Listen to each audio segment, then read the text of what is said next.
Hi, this week on the Internet Advisor, we'll be talking about how you, as an older American, can take advantage of the COVID-19 shot. And also, we'll be talking in regards to what's been going on with GameStop and also patches on the iPhone as well. We'll also have Mike Brennan with MI Tech News coming up too, so stay tuned. We'll be taking your calls on the Internet Advisor. I didn't realize I was backwards.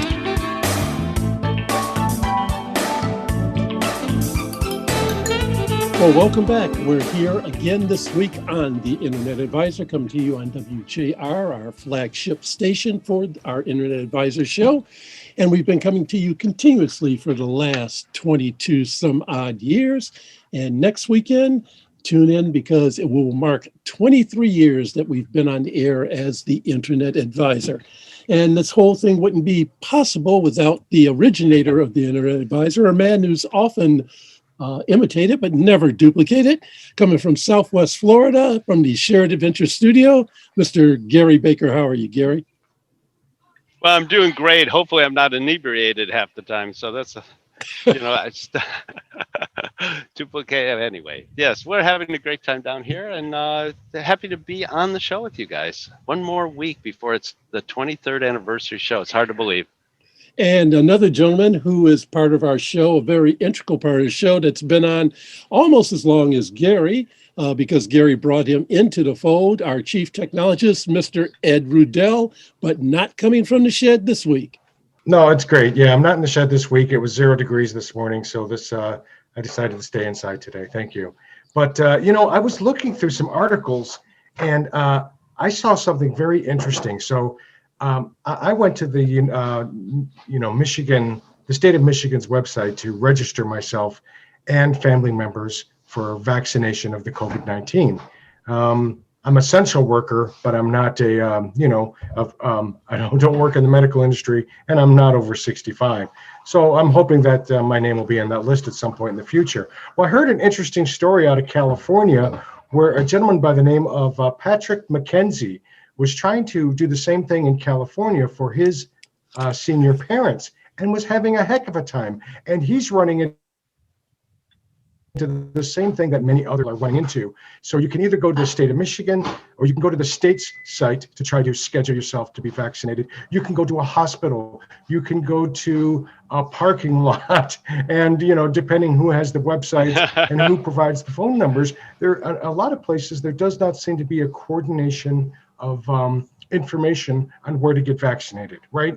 So you can call your individual hospitals, your doctors, your CVS, your Walgreens, there's very little coordination between all of them. One place where you can go for it all. One place that does seem to have it, Texas and West Virginia are doing a very good job as far as providing a single point, a single place to go. But that doesn't help California. It certainly doesn't help Michigan. So Patrick McKenzie ran across this with his senior parents and made a tweeted this information out and says, there's something that we can do. He's in the technology business. He's developed websites. He has all sorts of followers on Twitter. And within 4 hours, 70 other individuals that are in the same field came to him. And by the next day, they had a website up with over 70 volunteers that are calling all over California, all of the resources, and putting all of the information on a single site. The same thing is being done in Oklahoma, of all places. So there was a gentleman, Josh White, that did the same thing over there. Again, where people are stepping up, people with the technology, people with the knowledge in the industry are stepping up and saying, there has to be a better way of doing this, because there does not seem to be the coordination or efforts, at a state level. Now, Michigan will provide you links to counties, but that's about it. It's really, a lot of places are falling flat on their face. And I thought it was an interesting topic. This is going to be going on for a long time, and I'm hoping other technologists and other people step up, or the individual states or hospitals will step up and coordinate their efforts a little better. So as it stands right now, these only two states are have this type of initiative going on in it, or? Well, no, there's some things going on in West Michigan, some things in Atlanta, Georgia. So other individuals are stepping up. But these two are the ones that took the spotlight right away. And I'm hoping it'll put the focus on, other states, though, like I said, West Virginia and Texas seem to be doing an excellent job. They have a graphical interface. They have this is where you go, click here, make your reservation. Or do you qualify? Very simple interfaces that anyone can access. If you've gone to the state of Michigan website, good luck. If you've gone to U of M, good luck. Well, I have to. That information. I do have to report it that, matter of fact, just yesterday, I went to Oakland County's website, and they have a very, very easy to use interface to register for COVID, to get yourself in line for COVID-19 shots. Oh, I did that. Yeah, I did the same thing. That one worked out really, really well, and I went through that. And then Henry Ford Hospital in our area has been they used to let you go on and try and schedule it with the calendar system through their MyChart application. Now they've changed it where they're going to actually send you an invitation to be able to get the shot, and then you go out and schedule it. So you don't have to sit out there and try and go to that thing every day trying to get to it. So it's making it easier. I think it's evolving. I think you're right. I think it's going to evolve, and people. This is another one of those instances where copying is a sincere form of flattery, or how's that saying? What's that saying? Imitation or something like that. Yes. All I know is it's just good to be able to copy something that's going to help everybody. With that in mind, we're going to go ahead and take a break real quick and pay some bills. We'll come back and talk some more about COVID and patches for iOS 14 as well. So please stay tuned to the Internet Advisor, and we'll be back to talk more about that. You can call us at 1-800-859-0957.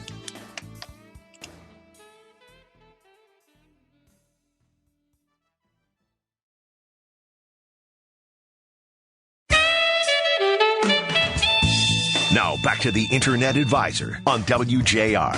Don't forget to visit InternetAdvisor.net. That's where you can listen to previous podcasts or go to the comments section and type in your questions. Once again, your team of tech experts at the Internet Advisor. Welcome back to the Internet Advisor. My name is Carson. I'm here with Ed Rudel and Gary Baker. We're here every week giving you the best in technology, news, views, tips, and tricks on how to be able to get in, around, under, and about the Internet. And also, if you have any problems with your technology, we try to do our best to be able to assist you in that particular fashion as well. If you happen to have a question today, please feel free to give us a call at 1-800-859-0957. That's 1-800-859-0WJR. In the news this week, of course, I mean, the elephant in the room was the big thing with GameStop and short selling and all that sort of stuff going on. And I noticed that because of that, it seems to be a resurgence in talk about something called day trading. And day trading is something that when you get involved in it, I got to be honest with you, you really got to know what the heck you're doing. If you don't, you could end up losing a bunch of money as well. I was reading up on the internet, and Clark Howard, which does a show on money on a regular basis, has a great website, and they talk a lot about day trading and who should be doing it and who shouldn't be doing it, and the criteria that you needed for that sort of thing.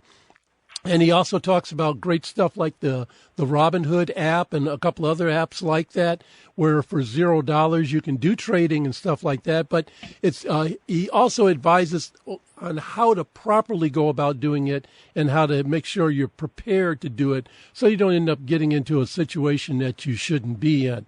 Gary? Well, basically loss of money, right? Exactly. You want to avoid losing money, and really you don't want to get involved in something where you lose excessive amounts of money and really, really fast. So that's well, what's interesting with the GameStop. Everybody thought GameStop is done, right? Yeah. Wall Street stock market was saying, the stock's gone down. Only bottom feeders are picking it up. Maybe there's some residual value somehow, somewhere left in it. And then forum on Reddit, a bunch of GameStop users from a long time ago said, wait a minute, you can't let that go out of business. And they drove the stock up. They kept buying stock. Everybody bought a little bit. Everybody bought a little bit more, a little higher price, and drove the stock up like 14,000%. It was just amazing. Now it's fluctuated, up and down, because, hey, it's not worth that. But to these guys, it was worth it, and it was worth it to try to save it. Now that, there's a few other initiatives on some other stocks as well like that. So just be careful. If it looks like it's too good to be true, it probably is. But if you want to try to keep a business in business, you might want to buy some of their stock, right? And that's what happened with GameStop. We'll see what happens if the value is really there to sustain the value, the stock value, or not. If the business value is there to sustain the stock value, but people are voting with their money in that case. The good thing is that nowadays, and not just Robinhood, but there's a number of other brokerage firms, both small and large, that have apps that you can have on your computer, on your phone, and you can be able to trade stocks and buy stocks and do that sort of situation. Clark Howard has a great website on that information, so you want to go back and check on that at clarkhoward.com and just put in investing, and it'll explain a lot of that stuff for you in layman's terms, which is the best way I like to be able to learn that sort of stuff. And that way you can be an informed person. Another suggestion that I've heard from a number of brokers is before you really get started in the stock market and messing with it like that with real money, try doing it on paper with fake money. Pick stocks that you think you might want to be involved with. Pretend that you spent some money on it, that sort of thing, and then follow it through the market and see whether or not you win or you lose. And then that way you get a better idea of what is going on and be a more informed investor. I really thought that investing in the stock market was a long-term thing. Yeah. But it seems to be the new Las Vegas. I'll just say that. A lot of people who aren't going to Las Vegas, and they're treating it like Las Vegas. I mean, you can purchase something for 5 minutes or 30 minutes and then get in the market and get out. To me, that's gambling. I'm sorry. I just don't see it. You're gambling with people's lives, and you're gambling with their, with huge corporations, and you're sending them, topsy-turvy. When businesses are, well, I'll just leave it there. Cal, you had some stuff on there was a lot. Yeah. You were saying, Gary? I was just saying, the people do gamble, and they're speculative stock buying and selling, but most of us are still in the market as investors, either directly or through our retirement 401k or 403bs. So a lot of us are in the stock market. Sometimes we don't even know it because it's in our retirement account or our 401k or personal retirement. No, absolutely. Well, and those are investors. Well, I tell you one thing that you don't want to gamble with, and that is the security for your electronic devices that you may have. And in particular, I'm speaking of this case, there is a couple of security flaws that were discovered in the iOS 14 operating system with Apple on their phones and their iPads. And that flaw that was discovered allowed hackers to be able to get in through the back door and change some things around when you make a sale, or if you're in your mailbox, they can hack into that and be able to get information out so that they can send you emails that don't really do what they say they do, but it'll have a payload in it that can get into your system or spy into your system. So what you're going to want to do for sure is go into your iOS device, hit the the settings button, and then go to General, and then go to Software Update and click on that. And if you don't have it automatically turned on, it will say it's ready for the next iOS update, which is 14.4. Go ahead and run that update.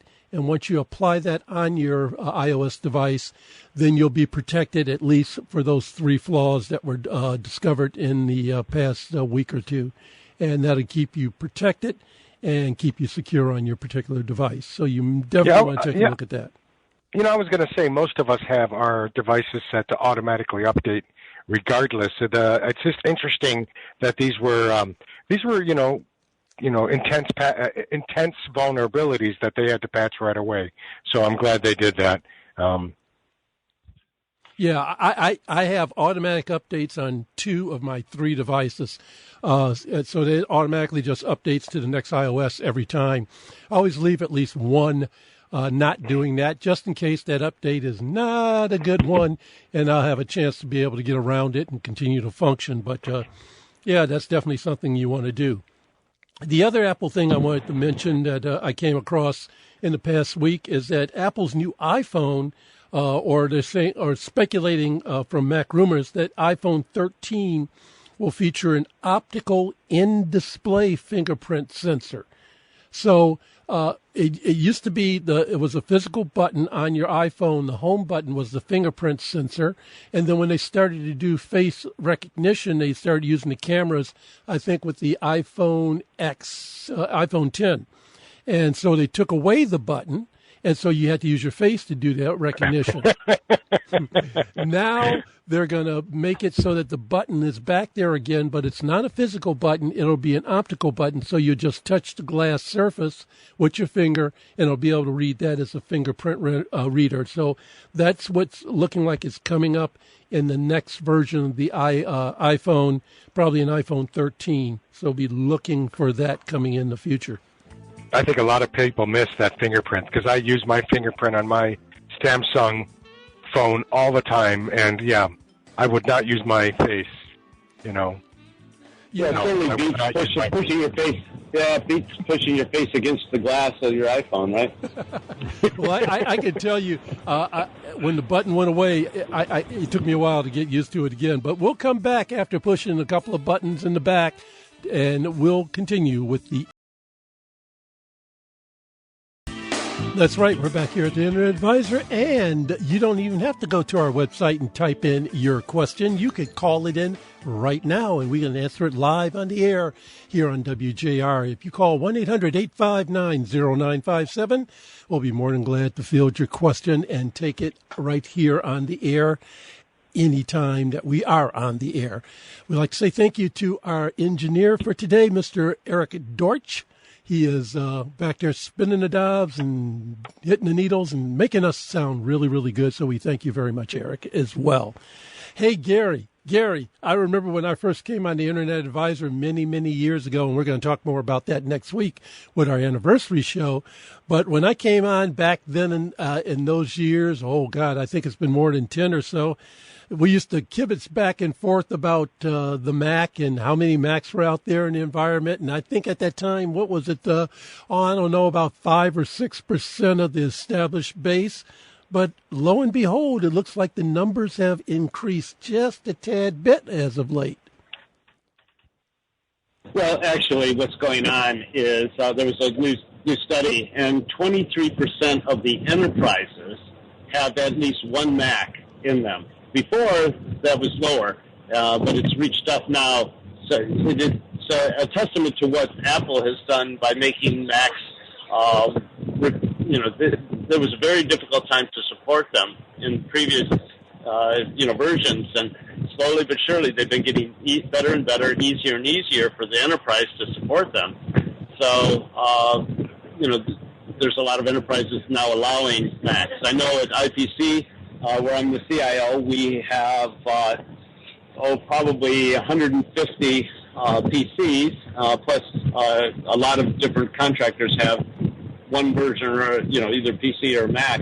But we do have our graphics person has a Mac, so we would be in that 23%. But Apple is trying to take over, at least try to not take over. They're at least trying to gain some footing in the enterprise market. It's still very much PC dominated. Oh, right? Without a doubt, that's for sure. I think another reason that helped to spur that growth, and you could maybe agree or disagree with me on that, Gary, is the fact of COVID, and between COVID and the bring your own device movement, that they have when people are working from home, I think that also helped to bring on that growth as well. Would you agree?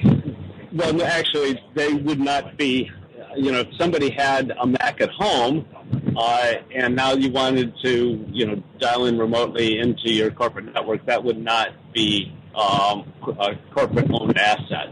So that probably wouldn't have contributed to the 23%. But, truly, the Macs are easier to remote in and support. You had a very secure job at one point, Cal, because you supported the Macs in the enterprise. And, now, more and more companies are moving in that direction. So, more and more people are supporting the Mac. They've got more and more people that, do remote support. So I think that also happens, right? In that case, I guess I'll have to call back and tell the guy who took my job that he'll be less secure because more and more people are using them now. Well, Cal, if I remember correctly, once Microsoft included Microsoft Azure cloud-based administration, and the MDM software that they can put on the clients, they can actually at the cloud level maintain and control the Macs, right? Yep. Yeah. So that made it a lot easier. In addition to the Azure MDM clients going on too, Jamf, which is another type of like that of software like that, has been making some great inroads. They were really big in the educational market, but they're starting to move more and more into the enterprise and become. I'm sorry, who was that again? Jamf, Jamf. Oh, I thought you said tramp, like Lady and the Tramp. Jamf. Okay. Only if you got some spaghetti between two dogs. Okay. Oh, speaking of, I was just looking at This Week in Tech History, and in January 27th, 1880, Edison patents the first incandescent bulb. Oh, that's right. That's something every school child learns in, 4th or 5th grade when they're introduced to science. Yep. I think in the 5th grade. And I remember how many failures he had. He had, several hundred, if not 1,000 failures, but he had the one success using tungsten, I believe was the actual successful component. He even tried, I remember there was a story that he ran out to the back pastures and grabbed some goat hair and tried to make a filament of that. So it's amazing. And that actually worked for about a couple days. And he didn't call them failures. He just called them another opportunity to try something else, right? Yeah, he said, I just found out 1,000 different ways of different things that don't work. And I'll find the one that really does work, and I'll go with that. So, yeah, it's all sorts of tricks like that. Amazing times is going on. In addition to that, the one other thing that popped up, and this is kind of, and I'm not trying to bring a sad note, it's just part of history. This week, also on January 28th in 1986, is when we had the Space Shuttle Challenger disaster that broke apart, and they had the tragedy with the 7 astronauts on this date. And I was kind of amazed that if you go back to 1967, one day before the Challenger incident, that was the day when Apollo 1 had the fire incident where they lost the 3 astronauts. So it's strange how it was like so close together in the same industry that we had those types of challenges go off. But these things actually happen every now and then. But since that time... Well, that was our, before 9/11, that was the moment that most Americans remembered where you were at when this happened. Where were you at when, the Apollo astronauts were burned in their capsule? For me, it was in 1986. I was driving back from Kalamazoo, repairing an IBM AT computer, and driving back to Royal Oak, and where we recorded at when that disaster happened. So I heard it on the news, on the radio, on WJR, on the radio. Amazing. That was quite an incident, but Thank God since then we haven't had anything like that anymore of any great note. And Well, it's just in aeronautics at least, yeah. Another thing that I wanted to bring up that I was really excited that I discovered too, one more is January 27th, 2010, the iPad was first introduced to the world. So it's only been around for 11 years, but according to all reports in the past year or so, Apple is still leading the market when it comes to tablets. They are the number one seller. Absolutely. You know, there has to be a huge penetration there. You think about it, and you think it's been here forever, right? And it's only been 11 years. 11 years. And it's the number one selling tablet. It has not ever been outsold by anything else. And their numbers grow every year. They just keep getting bigger and bigger and bigger. So I thought, are there any households that do not have an iPad, basically? That's the question. There have to be over 50% of American households have those, at least. It's the electronic babysitter of choice. If you look around and see anyone in a minivan with kids in there, they'll have an iPad sitting in the back seat, and the kid is just clicking away at it. It's just amazing. Yeah. Hey, a couple of weeks ago we did a show, a podcast, because we were off the live air show, and you can go to internetadvisor.net if you'd like to see it. And I was bringing up about solid-state hard drives and SATA, serial ATA hard drives, and I was giving a demonstration. Lo and behold, during that we were talking about the reliability of solid-state hard drives and how the manufacturers are not even, making these solid-state hard drives even look like like the mechanical hard drives, the 2.5 inch, and now they're basically like a chip that clips into the motherboard on both desktops and laptops. Well, lo and behold, we had a failure at work, and it was disastrous because the person did not back up their data. True, the person only had it for a week or two, but they've accumulated some, substantial amount of data. Those first 2 weeks that you're working for a company, you save a lot of data, you save all your benefit stuff, you save everything. You made checklists, and unfortunately, the hard drive, solid state drive, failed, and there was no way to recover it. It's really unfortunate. So even new solid state hard drives will fail. It's a shame. But still back up. You need to back up. That's right. You can never back up too much. A friend of mine once said there's two types of people out there, those who should back up and those who wish they backed up. So make sure you're not one or the other. We'll be back shortly with more information and Mike Brennan with MI Tech News. Stay tuned here for the Internet Advisor.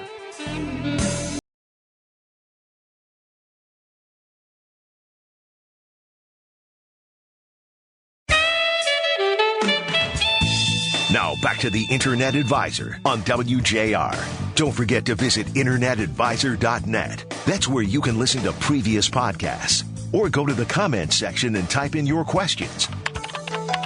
Once again, your team of tech experts at the Internet Advisor.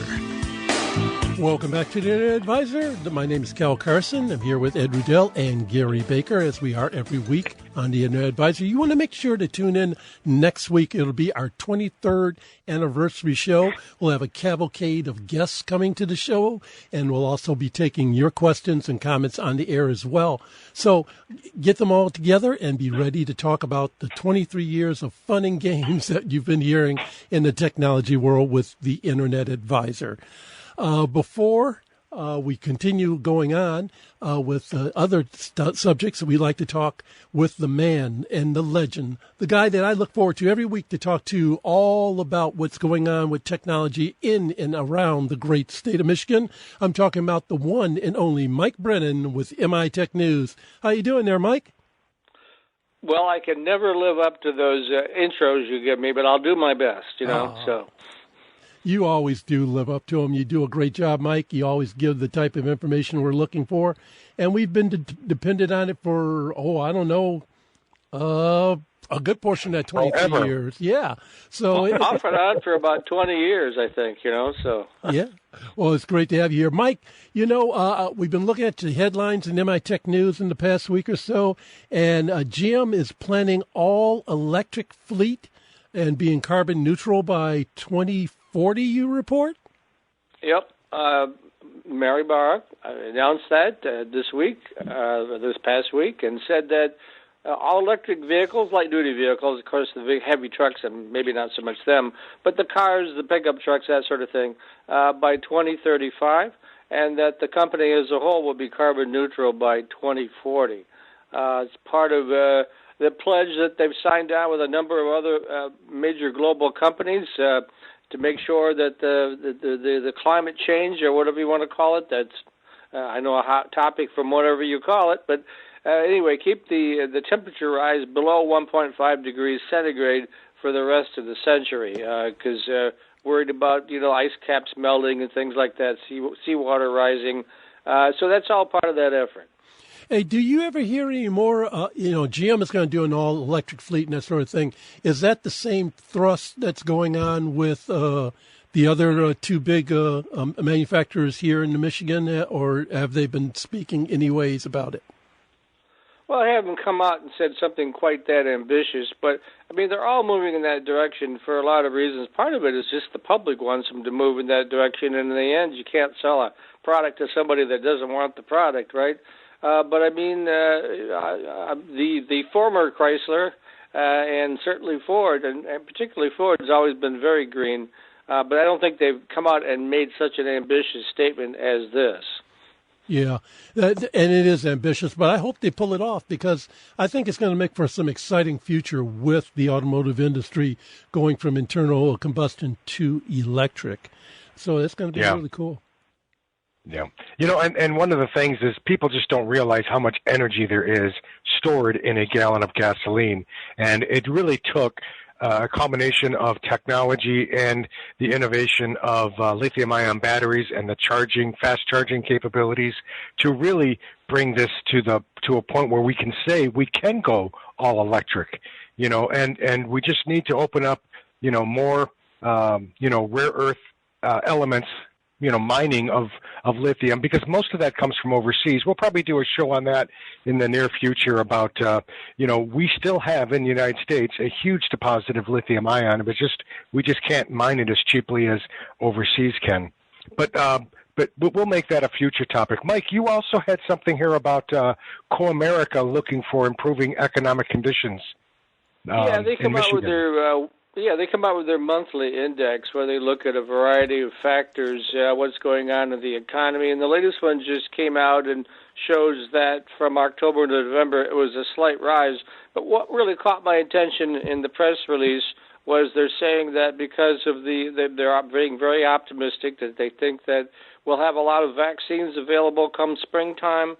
We hopefully will have some kind of stimulus program from the Congress soon, maybe in the next few weeks or the next month, that will pump a lot of money into the economy, and then interest rates being very low. When you combine all those, not to mention the pent-up demand, we've all kind of getting a little antsy here, being under house arrest now for a year. So I think it's just when all these factors come together, we can have pretty explosive growth here. It's going to bust loose. Yeah. Absolutely. Yeah, I hope so. In springtime, I think it's a time when everyone's looking to explore outdoors, and hopefully we can all start doing that.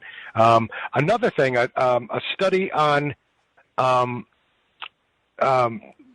let's see, on the Gordie Howe Bridge. So we haven't really heard that much about that, but apparently there's a lot of economic benefits coming.